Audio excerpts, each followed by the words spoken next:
Hello and welcome to today's episode of the Demystifying Microsoft podcast. Really excited to be with you today.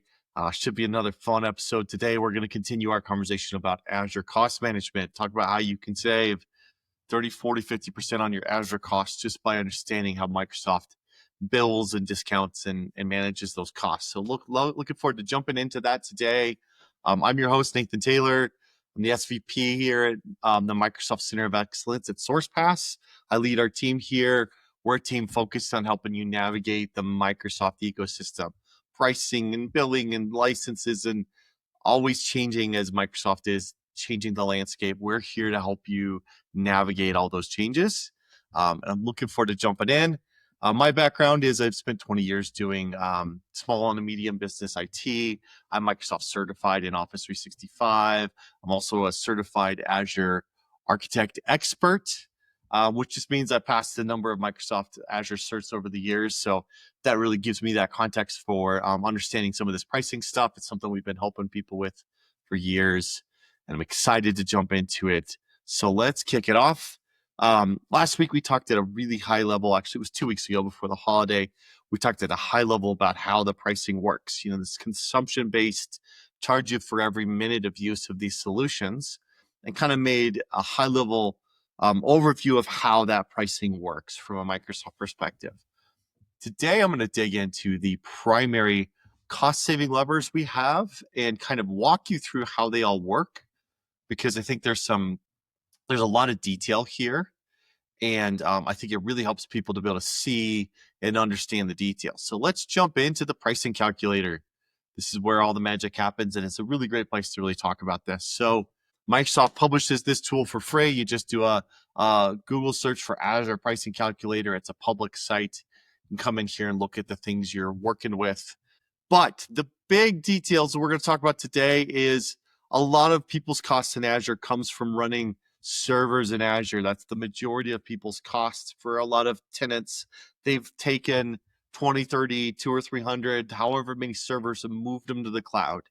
And Microsoft charges for those resources, but it's also the easiest place to go save money. And I'm going to walk you through all the variables here so that you have a fighting chance to understand how all these pricing and discount functionalities work. And we're happy to walk you through this in person. We have some assessments we can do. So please reach out as this is something you want to learn more about. But let's dig in. So here in the pricing calculator, we're looking at a virtual machine pricing. And so I'm going to go through each line and talk about how it impacts the pricing. The first one is the region does actually impact the pricing. So you can see here, this 4-core, 16 gig of RAM VM, D4S V5. This might be a common server size for running maybe an application server or some sort of server running a tool set in your network in your environment. It's 37.6 cents an hour. But if we switch regions, you'll see that price goes up. It's 41.4 cents per hour in West Central US. East US is 37. So it does matter what region you're in, where that'll impact your pricing by 5-10%. Often that's something you can't really change because you've picked your region, you have your reasons, you want it nearby, or you have other infrastructure in that region. So oftentimes that only matters when creating new environments, but it is worth noting. The other thing you'll find out with different regions is that some regions don't have availability for some of the sizes you need, or they don't have any of them. Some of the VM sizes like the N series with the video cards are only available in some regions. So it's important to pay attention to that. As we talked about last week, the cost of the server operating system, a Windows server, is a big part of the cost. And we're going to dig into how that pricing can be modified and how you can address that. So we'll come back to that. You can see in the pricing here, you can add SQL Server. If you're going to run SQL Server, that adds quite a bit of cost, and we can review that. SQL is great in Azure. It's a great place to run it. There's some real advantages to running SQL there, but we're going to talk about that as a separate topic. Most of the time we're doing standard. Basic is just some very basic VMs. Most of the time people are running standard tier. And then you can pick your different families. There's all sorts of families of VMs. But most of the families of VMs have these same cost-saving measures that we're showing you right here. And I'm actually going to bump this up to a bigger VM. We're going to go back to our DS DS V6. Let's go V6. Let's go brand new, or even cheaper. And we're gonna go kind of a big VM, 32 cores, 128 gigs, because I want to kind of show you where the cost savings are. Maybe that's too big. $3,000 a month is a little expensive. So let's go here. $1,100 a month. This is a nice VM, 16 cores, 64 gigs of RAM. You could run a decent database or that sort of thing on this. This is a pretty powerful server. Sometimes people need those. It's running some application or a heavy duty application. But you'll see that these savings are in percentage. So you can apply this across the board to any size VM. We go back down to a 8-core 32 gig, it's $500 a month. The percentages stay the same. So let's talk through the cost savings options here. The biggest one Microsoft wants from you is they want commitment on you spending money with them. And they'll give you a healthy discount. If you know that VM's going to be around for a year, we can add a reservation, and that takes 38% of the cost off right there with that one choice. We go with the 3-year reservation, say, man, I'll commit to paying for this VM for 3 years. They pull a full 61% off. Now, you'll notice that the number over here on the right-hand side, which is your total cost, didn't go down by 30% or 60%. That's 38 to 60% off of the compute cost. So this 294 goes down to 182, goes down to 114. So that's just impacting the compute cost, the cost for the hardware running the VM. We don't do a lot of savings plan because they tend to be lower discounts than reservations. You can see 31 versus 38 and 54 versus 61. It's often a better deal to go get your reservations and ignore the savings plan. Savings plan is a little bit more like an old enterprise agreement where you're committing to a certain amount of spend across your entire environment rather than on per VM size. I think there's more value in getting more specific about the VMs you're pricing. So oftentimes we recommend people that if they have VMs they know are going to be around, that we just assume at least a minimum 1 year. Nice thing about the reservations is if you have multiple servers in the same size. So let's say you've got a dozen Azure Virtual Desktop servers that are all the same size. You can choose to buy 10 reservations, but have 12 servers, and it'll apply to any of the 10 servers that are running out of the 12 at any one time, which means you can add and remove and change servers, but still maintain that reservations discount on those sizes. So there's value in kind of thinking of it in kind of the low watermark or the low bathtub ring, and of like, what's the minimum number of VMs of that size you think you'll have around for a year? Go ahead and pay for the reservation for those, and then you get that discount across the board. There's even some flexibility where I could buy a reservation for this 8-core 32 gig of RAM VM, but as long as I stay in the family, if I need to make that server bigger at some point, I can double the size of that VM and go to 16-core and 64 gigs of RAM, and that reservation I paid on the smaller side will actually apply to 50% of the cost of the bigger VM. So there's some real value in staying within specific families as well. The next lever we can pull on is this Azure Hybrid Use benefit. And I'm going to show you something interesting. So right now, if we turn on Azure Hybrid benefits, so let's turn off our reservation and just go if we're paying monthly. That's a $562 VM. We figured out we could save, about $110 if we turned on reservation. Pretty valuable. But often the bigger saving is in hybrid use benefit. So I'm going to click this box and say, yes, we're going to activate Azure Hybrid Use benefit. Now, in that case, it drops the cost by $270 a month. That's a big deal. That's more than half the price of the VM. $562, it's going to drop it by $270. That's over half, or right around half. And between the two, if we turn on 1-year reserved instance, we've now taken a $560 VM and we're running it at $182 a month. That's really substantial savings. And you do that across 20, 30, or 200 or 300 VMs, you can really find a lot of cost savings just by going through and being proactive with these things. Now, the way hybrid use benefit works is you're going to pay $30 a month or $360 a year, or you can buy it up front as a $950 server perpetual license. You're buying a license for that server and saying, Microsoft, I'll pay for that server license upfront for a year or 3 years or indefinitely. And then they don't include the cost of the windows with the VM. And it's the single biggest way you can save money on VMs in Azure. So big value there. Very important to go through and understand where that applies. There are a couple catches on the hybrid use benefit. Number one, it needs to be on a server operating system.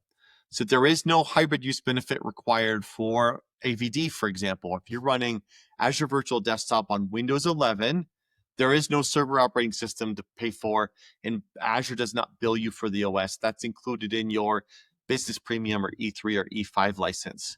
And so we don't want to do hybrid use benefit for VMs that are running desktop OSs like AVD.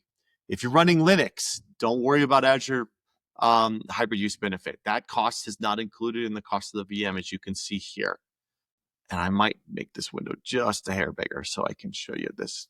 There we go. The other variable that could come into this is if you are running some of the smaller VMs. So like, let's say you're running a BS series, a B series. These are the burstable, highly cost-effective VMs. You can see here that even on a bigger B series, like a 12-core, 48 gig of RAM, the benefit of turning hybrid use benefit $399 to $364 is barely more than the cost of the license at $30 a month, approximately, for a Windows server. And if we go to a smaller one, it's definitely not enough of a cost savings to make a difference. So it is important that you pay attention to where you use hybrid use benefit. But on the B series, there is still value in reservations. So that $132 VM becomes an $82 VM on a 1-year reservation. So there's a lot of complexity here, and it's overwhelming at first, especially if you've not played with it. If you know what you're doing, you can move into an environment and really quickly understand the opportunities to save money and to move things around. Let's go back to our D series VM and let's talk through one other layer here. So DSV6, let's say we're smart and we're going with the 1-year reservation and a hybrid use benefit. Let's get back to the reasonable size, 16 core. So no, let's go down one. Let's go down to this 8 core, 32 gigs of RAM. This is a pretty common VM size. So you can see here, we took that $560 VM and brought it down to $182. That's a substantial savings on that VM. You do that across dozens of VMs, and you can really start to drive some cost savings across the board. Now, we talked about SQL earlier. So let's talk about SQL in Azure. You can run SQL as a service or SQL as there's like 4 different versions of SQL. There's SQL SaaS, which is a SQL as a service, which is really powerful, doesn't work for every situation. You can run SQL just running on a VM in Azure, which is what this is looking at. And then you can also run a managed SQL instance where Microsoft's really managing the server, but it's still running a full version of SQL. To throw on top of that, we also have whether you're running SQL Web, Standard, or Enterprise. We'll go with Standard since that covers a lot of small business use cases. You'll see here that SQL Standard license adds $600 a month to the cost of this VM. And that's because it's an 8-core VM. If we went to a smaller 4-core VM, it'd be around $300. If we go to a 32-core, it's $2,300. So the cost of the SQL is directly related to the number of cores you have on that VM. And so SQL is an expensive product, even if you're buying it on premise. It's also tied to the number of cores. There's a lot of cost there. You want to build a bigger SQL, Microsoft's going to charge you for that. You can use hybrid use benefit and eliminate that cost by paying for the license directly on SQL. The cost to benefit ratio is much lower on SQL than it is on the operating system. So yes, we could sell you that SQL server and do hybrid use benefit, and we can walk through those scenarios with you. But oftentimes it's a much smaller savings than maybe we see with the Windows operating system. So once again, something we can definitely help you with. Now, the advantages of running SQL in Azure are there's native integrations with backup to blob and server backup and restore, some SQL Server reporting, SQL encryption. There's a lot of really cool plugins and tie-ins that server gets because it's in Azure, and it populates a lot of really great information in the Azure portal because you're running SQL in Azure. So we're happy to talk you through that. We often also find out that people who need large SQL servers, that oftentimes there's value in looking at on-prem options too, because that could be one of the places where the cloud has trouble scaling to very large SQL server performance. Once you start breaking down the price, sometimes you find out you've got a better option to do a hybrid setup and run that server maybe in a data center in a colo, and buy the hardware outright, and it might be a better option. We're going to talk some more about hybrid next week on one of our episodes. We love getting into the nitty gritty of when it makes sense to be in Azure and when it makes sense to be running these things on-prem, and where the hybrid benefits lie. So this is probably the single biggest thing that you can save costs on in Azure. But there's a couple other places we can start to get cost savings. And Microsoft will actually drop in recommendations in their Azure Cost Advisor section. You go in your Azure portal, click on Advisor, and as long as your partner is turned on cost management, you can see this. And you can start to see, it'll give you recommendations if you have app services or application gateways or Cosmos DBs. You can go ahead and start to do reservations on a number of these things, or start to tier them to a better size, maybe a size that you'll take advantage of. And I could explore for a while here. There's a lot of different tools that you can go through, and it'll give you optimization recommendations. And this really goes back to what we were talking about previously of there's a proper way to go do cost management in Azure. The first place to start is to make sure you know what you're going to be using long-term, to understand your resources in Azure and how long you think they'll be around. Are you doing some dev tests and it's an environment that may come and go, may change, may resize, or do you have production environments you'll have around for 5 years? Do you need all those servers? Are some of those servers temporary? Are those servers the right size? So we start with, are all the resources we have in Azure long-term? Have we cleaned up any testing we've done in the past? So we know the resources that are there are legitimate and need to stay around, and we have an understanding of how long they're going to be around. The next question is to make sure the right size. If they're the wrong size, sometimes that's really going to cost you. You got a database instance that's way too big, or you've got some configured performance plan on your VPN gateway that's too high. It's really going to cost you a lot. Maybe you've got VMs that are running 2 or 3 times the size they need to be. Well, that's 2 or 3 times the cost. Actually, if it's 3 times the size, then it's 4 times the cost, because the cost goes up exponentially by size. So we resize our VMs. Once we're confident of those 2 capabilities, we have the hardware we're going to keep, they're properly sized, then we can really start to look at cost management. Azure Advisor will give you recommendations if it thinks some of your VMs are underutilized. Maybe they're too big. It'll give you good data there. It'll also help you look at reservations. It'll help you look at other cost management vehicles. But the advisor sometimes misses things. It doesn't talk about hybrid use benefit. It also isn't very nuanced. It just gives you, hey, if you make all these 3-year reservations, then you're good to go. You'll save a bunch of money. Well, that doesn't always fit the real world of, you may not want to commit to 3 years. That's a long time in the digital world to commit to a VM. Maybe you want to go with 1 year. You want to understand your options. You want some flexibility. You want to resize some things. So we go through our process. We make sure all our resources are legit, are the right size, are going to stay around. Then we look at whether we can save money with reservations and hybrid use benefit. And then we start to look at your other resources and what other resources we can resize. Another common place that people find they're spending a lot of money is on Microsoft Sentinel. Microsoft Sentinel is a powerful threat hunting SIEM security tool that does a lot of amazing things. But one of the challenges with it is a lot of people turn it on and start pumping all their data in there. And before you know it, it is a monster of a billing issue. It's an incredibly powerful tool, but you need to make sure you've designed it to be scalable to your budget and also your security needs. One of the common mistakes we see is, hey, I have a legal requirement for 3 years of log retention, and I want to run as Microsoft Sentinel. Well, those 2 things can be related, but may not be a problem you want to solve with Sentinel, because Sentinel log retention can be expensive. What Sentinel's great at is correlating and logs and threat hunting, and can do a lot of really great security capabilities for your security team. But there's always a really good place for a discussion about how much data am I sending there? And is that data something I want to keep around long term? So if we're bringing in 100 gigs a day, which seems like a lot, but if you've got 100 servers and you're sending every event log and you're sending every syslog from all the firewalls and all the switches, you can get to 100 gigs without trying.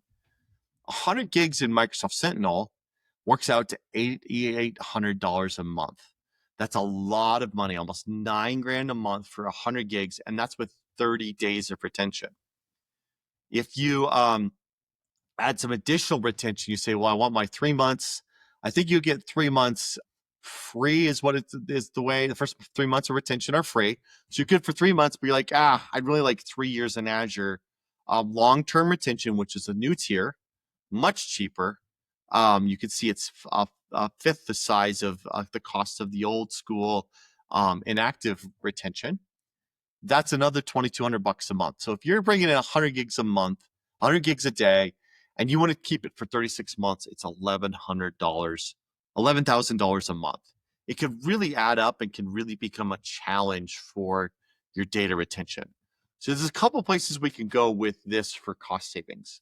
Number one, this new long-term retention is a newer feature, and a lot of people don't know about it. So they're doing this old model where they're putting it all in this active retention. You can see if I tried to keep 36 months, it looks like it only let me do 24. 24 months in the inactive retention, that's $6,400 a month. So having it here in the inactive retention, which is the old pricing model, can really cost you a lot. So moving it to long-term retention drops that price dramatically by 80%. The other option is to really understand, what do you need from a long-term log retention policy perspective? And is it better to solve that problem with a tool that isn't Microsoft Sentinel? I think an argument could be made that you can reduce the volume of data you're sending to Azure Sentinel by saying, hey, I'm going to get really particular about the data I'm sending from Active Directory and event logs and servers, and I'm really going to tune the data to be only actionable data, important data, and a good partner can help you dial that in, and maybe you can drop that data ingestion down to 30 gigs a month. And then if you're not keeping it around long term, well, in this case, even if you are keeping it around long term, the cost is now a lot cheaper. But that 3 months is really the time frame in which you're really going to need Sentinel. Older than 3 months, it's nice to have the data, but it's often, a much more in-depth investigation at that point. We know a lot of partners that'll go get a log retention solution that's separate for their 7 years of log retention, and they keep everything there. Something that's incredibly scalable to terabytes of data of storage. There's solutions that'll do it cheaply in Azure, and they're meant to store long-term log retention and not just do short-term threat hunting, which is what Sentinel is really good for. So like I said, when you're dealing with Sentinel, there's two key variables to tweak to drive your cost savings. One is to make sure you're sending the right data to Sentinel. Don't send everything. Send actionable, important data. It doesn't need to know, basic details like, the CMOS clock was updated on your Windows server. Those are the kind of logs you don't want to be sending to log analytics. You want to be sending login, registry changes, key important changes to your Sentinel, and not just basic data. And then really understand what your need is for log retention, and make sure you're using the new long-term retention option. It's going to save you a ton of money. The other places you can start to save money is you're also able to start doing reservations on things like hard drives. So let's say you've got a 2 terabyte drive on a server. You've got one of those. That's I just put in 10. One of those is $230 a month. You can actually buy reservations on those, cut that price in about half, about 40% off, and say, yes, I'm going to use this 2 terabyte premium storage disk for the next year. I'll commit to a year of it. They'll cut that cost in half. So lots of options when you really want to dial in your cost savings. It's complex, it's intimidating, but once you're comfortable with it, it's not that hard to kind of go in here and navigate this. And we'd love to sit down with you and really talk through the options you have for getting to that better pricing. We'll talk next week in more depth about some other places we can go. We'll talk about some of the third-party tools and assessments we can do. We'll talk about some of the cost savings that are available by working with a Microsoft partner and what that migration process looks like. And we'll cover a few of more of those details in our call, probably towards the end of the next week. Early next week, we are going to be talking about hybrid again. We're going to be talking about how there's a lot of value in splitting your environment between Azure and on-prem, depending on your needs, and how we can help you navigate knowing where there's value in a service like Azure and where there's value in investing in on-prem hardware and maybe Nutanix or HP Morpheus or another tool, Azure Local, that allows you to scale between the cloud and on-prem and take advantage of the best cost effectiveness across your workloads, across both tool sets. So thank you for taking the time to listen to me today. It's a lot of fun. I really enjoy getting into this. This Azure cost management seems intimidating, but once you get into it, it's actually not too bad. You know, in larger environments, it does take some time, some spreadsheets, or we'll pull in some third-party tools that can give us some great recommendations. We can even orchestrate it. Speaking of which, before I move on, I forgot about the final thing. There is a final way you can adjust your costs on Azure VMs, and that is you can run them in a way where you could turn them on and off based on how they're needed or resize them based on how they're needed. An example of that might be maybe you have some high-end computational jobs that run for the last week of the month to do end of month in your accounting solution. And that server needs 3 or 4 times the horsepower for that 1 week of the month. But the rest of the month, it's really low level and it's just running basic queries and running basic reporting. You can actually schedule that resizing. So you don't have to pay for that 4 times larger VM for the 3 weeks of the month you're not using it. You schedule that resize overnight. It resizes to a bigger size. It reboots, comes back up for the week where you need the horsepower. You're running at that higher horsepower. Then you turn it back off, automatically resize it back to the smaller size once your week of end of month resizing is done. That could save you a ton of money on the process of running those VMs. The same is true of Azure Virtual Desktop. You've got a bunch of Azure Virtual Desktop machines. Maybe you have users who are only on them for 5 or 6 hours a day. You can have those VMs turned off after hours. And if they're not running, then Azure's not charging you for them if they're properly deallocated. You can automate this. There's a couple ways to automate that, either on a schedule based on workload or based on triggers. When the VM hasn't been used for an hour, turn it off. And then you can even use the Microsoft Windows app to trigger the server to start when somebody's ready to log in. So there's a lot of ways we can get to an even higher cost savings on low utilization AVD boxes. And there's a couple third-party tools we can leverage that can help orchestrate that as well. So lots of ways we can help you save money. Looking forward to continuing to talk about this the next couple weeks. And thanks for joining us today on the Sourcepass MCOE Demystifying Microsoft podcast. It's lots of fun to chat with you. Please like, follow, subscribe us on LinkedIn, on YouTube. It really helps us get the word out. Hit us up. Go to sourcepassmcoe.com if you have questions or like us to help you with any of these projects. And we look forward to seeing you on the next one. Thank you.